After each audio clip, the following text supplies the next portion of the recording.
دوسرا فرض روزہ ہے۔ یہ روزہ کیا ہے؟ جس سبق کو نماز روزانہ 5 وقت یاد دلاتی ہے اسے روزہ سال میں 1 مرتبہ پورے 1 مہینے تک ہر وقت یاد دلاتا رہتا ہے۔ رمضان آیا اور صبح سے لے کر شام تک تمہارا کھانا پینا بند ہوا۔ سحری کے وقت تم کھا پی رہے تھے، یکایک اذان ہوئی اور تم نے فوراً ہاتھ روک لیا۔ اب کیسی ہی مرغوب غذا سامنے آئے، کیسی ہی بھوک پیاس ہو، کتنا ہی دل چاہے، تم شام تک کچھ نہیں کھاتے۔ یہی نہیں کہ لوگوں کے سامنے کچھ نہیں کھاتے، نہیں جی، تنہائی میں بھی جہاں کوئی دیکھنے والا نہیں ہوتا، ایک قطرہ پانی پینا یا ایک دانہ نگل جانا بھی تمہارے لیے ناممکن ہوتا ہے۔ پھر یہ ساری رکاوٹ ایک خاص وقت تک رہتی ہے۔ ادھر مغرب کی اذان ہوئی اور تم افطار کے لیے لپکے۔ اب رات بھر بے خوف و خطر تم جب اور جو چیز چاہو کھاتے رہو۔ غور کرو یہ کیا چیز ہے؟ اس کے تہ میں اللہ کا خوف ہے، اللہ کے تم پر نگہبان ہونے کا یقین ہے، آخرت کی زندگی اور اللہ کی عدالت پر ایمان ہے، قرآن اور رسول اکرم صلی اللہ علیہ وسلم کی سخت اطاعت ہے، فرض کا زبردست احساس ہے، صبر اور مصائب کے مقابلے کی مشق ہے، اللہ کی خوشنودی کے مقابلے میں خواہشات نفس کو روکنے اور دبانے کی طاقت ہے۔ ہر سال رمضان کا مہینہ آتا ہے تاکہ پورے 30 دن تک یہ روزے تمہاری تربیت کر سکیں اور تمہارے اندر یہ تمام اوصاف پیدا کرنے کی کوشش کریں تاکہ تم پورے اور پکے مسلمان بنو، اور یہ اوصاف تمہیں اس عبادت کے قابل بنائیں جو ایک مسلمان کو اپنی زندگی میں ہر وقت بچا لانی چاہیے۔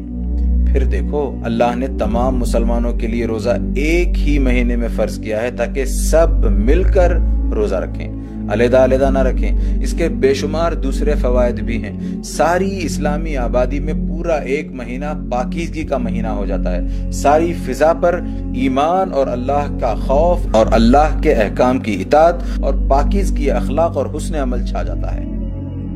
اس فضا میں برائیاں دب جاتی ہیں اور نیکیاں ابھرتی ہیں۔ اچھے لوگ نیک کاموں میں ایک دوسرے کی مدد کرتے ہیں، برے لوگ بدی کے کام کرتے ہوئے شرماتے ہیں، امیروں میں غریبوں کی امداد کا جذبہ پیدا ہوتا ہے، اللہ کی راہ میں مال خرچ کیا جاتا ہے، سارے مسلمان ایک حال میں ہوتے ہیں، اور یہ ایک حال ہونا ان کے اندر یہ احساس پیدا کرتا ہے کہ ہم سب ایک جماعت ہیں۔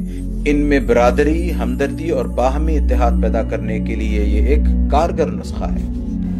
یہ سب ہمارے ہی فائدے ہیں۔ ہمیں بھوکا رکھنے سے اللہ کا کوئی فائدہ نہیں، اس نے ہماری بھلائی ہی کے لیے رمضان کے روزے ہم پر فرض کیے ہیں۔ اس فرض کو جو لوگ بغیر کسی معقول وجہ کے ادا نہیں کرتے، وہ اپنے اوپر خود ظلم کرتے ہیں، اور سب سے زیادہ شرمناک طریقہ ان کا ہے جو رمضان میں علانیہ کھاتے پیتے ہیں۔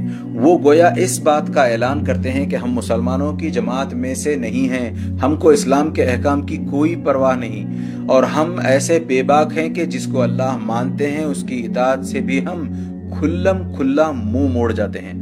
بتاؤ، جن لوگوں کے لیے اپنی جماعت سے الگ ہونا ایک آسان بات ہو، جن کو اپنے خالق اور رازق کے خلاف بغاوت کرتے ہوئے ذرا شرم نہ آئے، اور جو اپنے دین کے سب سے بڑے پیشوا کے مقرر کیے ہوئے قانون کو علانیہ توڑیں، اس سے کوئی شخص کس وفاداری، کس نیک چلنی اور امانت داری، کس فرض شناسی اور پابندی قانون